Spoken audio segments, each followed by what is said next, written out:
تو اللہ نے حضرت نوح کو حکم دیا کہ ایک بڑی کشتی بناؤ۔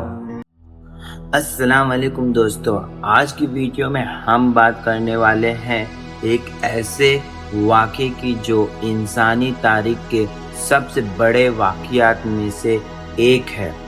ایک ایسا وقت جب پوری ایک قوم تباہ ہو گئی تھی اور صرف کچھ لوگ ایک کشتی میں بچ گئے تھے۔ یہ کہانی ہے اللہ کے عظیم نبی حضرت نوح علیہ السلام کی۔ آج ہم جانیں گے کہ ان کی قوم کون تھی، انہوں نے انہیں کیسے سمجھایا، کشتی کیسے بنی اور کیسے ایک عظیم طوفان نے پوری قوم کو تباہ کر دیا۔ حضرت نوح علیہ السلام کی قوم بہت طاقتور تھی۔ اللہ نے انہیں جسم سے بھی مضبوط بنایا تھا اور انہیں بہت قوت دی تھی۔ وہ لوگ بڑی بڑی عمارتیں بناتے تھے، اونچی دیواریں اور مضبوط شہر بناتے تھے۔ ان کی طاقت اور دولت دیکھ کر لوگ حیران ہو جاتے تھے، لیکن دھیرے دھیرے ان کے دل میں تکبر آ گیا۔ وہ اپنی طاقت پر اتنا فخر کرنے لگے کہ انہوں نے اللہ کو بھلا دیا اور بتوں کی پوجا کرنے لگے۔ انہیں لگنے لگا کہ انہیں کوئی ہرا نہیں سکتا اور کوئی ان پر غالب نہیں آ سکتا۔ اسی گھمنڈی اور گمراہ قوم کو سیدھا راستہ دکھانے کے لیے اللہ نے حضرت نوح علیہ السلام کو نبی بنا کر بھیجا۔ ان کا مشن صرف ایک تھا، لوگوں کو شرک سے روکنا اور صرف ایک اللہ کی عبادت کی طرف بلانا۔ حضرت نوح اپنی قوم کے پاس جا کر کہتے تھے کہ اے میری قوم، اللہ کی عبادت کرو اور اس کے سوا کسی کو معبود مت بناؤ۔ اگر تم اللہ کی طرف لوٹ آؤ گے تو اللہ تم پر اپنی رحمت نازل کرے گا، لیکن اگر تم شرک اور گھمنڈ میں رہے تو اللہ کا عذاب بھی آ سکتا ہے۔ لیکن ان کی قوم نے ان کی بات نہیں مانی، بلکہ ان کا مذاق اڑانا شروع کر دیا۔ قوم کے لوگ حضرت نوح کی بات سننا بھی پسند نہیں کرتے تھے۔ جب وہ انہیں نصیحت کرتے تھے تو کچھ لوگ اپنے کانوں میں انگلیاں ڈال لیتے تاکہ ان کی بات نہ سننی پڑے۔ کچھ لوگ انہیں پاگل کہتے اور ان کا مذاق اڑاتے۔ سب سے حیرانی کی بات یہ ہے کہ حضرت نوح نے اپنی قوم کو صرف کچھ سال نہیں بلکہ 950 سال تک سمجھایا۔ 950 سال تک حضرت نوح نے صبر کے ساتھ اپنی قوم کو سمجھایا۔ وہ دن میں بھی انہیں اللہ کی طرف بلانے کی کوشش کرتے اور رات میں بھی انہیں نصیحت کرتے۔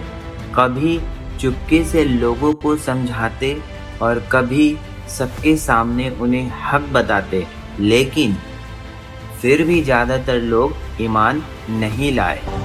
جب قوم بالکل بھی نہیں مانی تو اللہ نے حضرت نوح کو حکم دیا کہ ایک بڑی کشتی بناؤ۔ یہ ایک عجیب حکم تھا کیونکہ وہاں آس پاس کوئی سمندر نہیں تھا، لیکن حضرت نوح کو پتا تھا کہ اللہ کا وعدہ سچ ہوتا ہے، اس لیے انہوں نے بنا کسی شک کے کشتی بنانا شروع کر دیا۔ جب لوگ حضرت نوح کو کشتی بناتے دیکھتے تو اور بھی زیادہ ہنسنے لگتے۔ وہ کہتے، دیکھو نوح پاگل ہو گیا ہے، زمین پر جہاز بنا رہا ہے۔ لیکن حضرت نوح کو پتا تھا کہ ایک دن اللہ کا عذاب ضرور آئے گا۔ پھر اللہ کا حکم آیا کہ ہر جانور کا ایک جوڑا کشتی میں لے لیا جائے۔ دھیرے دھیرے جانور کشتی کی طرف آنے لگے۔ ہاتھی، گھوڑے، بکریاں، پرندے اور دوسرے جانور، ساتھ ہی وہ لوگ بھی کشتی میں بیٹھے جو حضرت نوح پر ایمان لائے تھے۔ جب طوفان شروع ہوا اور پانی بڑھنے لگا تو حضرت نوح نے اپنے بیٹے کو دیکھا جو ایمان نہیں لایا تھا۔ حضرت نوح نے اسے پکارا اور کہا، اے میرے بیٹے، ہمارے ساتھ کشتی میں سوار ہو جاؤ اور کافروں کے ساتھ مت رہو۔ لیکن اس کے دل میں گھمنڈ تھا۔ اس نے جواب دیا کہ میں کسی پہاڑ پر چڑھ جاؤں گا اور وہاں مجھے پانی سے بچاؤ مل جائے گا۔ حضرت نوح نے اسے سمجھایا کہ آج اللہ کے عذاب سے کوئی نہیں بچ سکتا سوائے اس کے جسے اللہ بچانا چاہتا ہے۔ اتنے میں ایک بڑی لہر آئی اور حضرت نوح کا بیٹا بھی پانی میں ڈوب گیا۔ جب حضرت نوح علیہ السلام نے اپنے بیٹے کو پانی میں ڈوبتے ہوئے دیکھا تو ان کا دل بہت دکھی ہوا۔ وہ کشتی کے اندر تھے اور طوفان ابھی بھی چل رہا تھا۔ انہوں نے اللہ کی طرف رجوع کیا اور عرض کیا کہ یا اللہ، میرے بیٹے میرے گھر والوں میں سے تھا اور تو سب سے بہتر فیصلہ کرنے والا ہے۔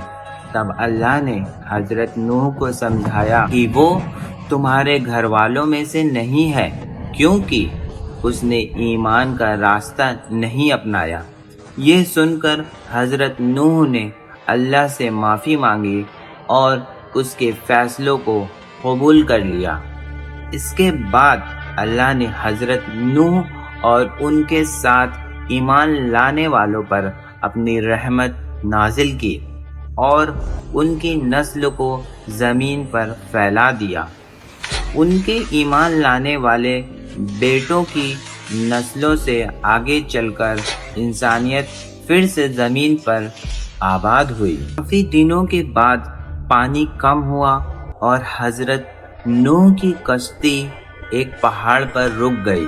اللہ نے ایمان والوں کو بچا لیا اور گمراہ قوم کو تباہ کر دیا۔ حضرت نوح کی کہانی ہمیں صبر، ایمان اور اللہ پر بھروسہ کرنے کا سبق دیتی ہے۔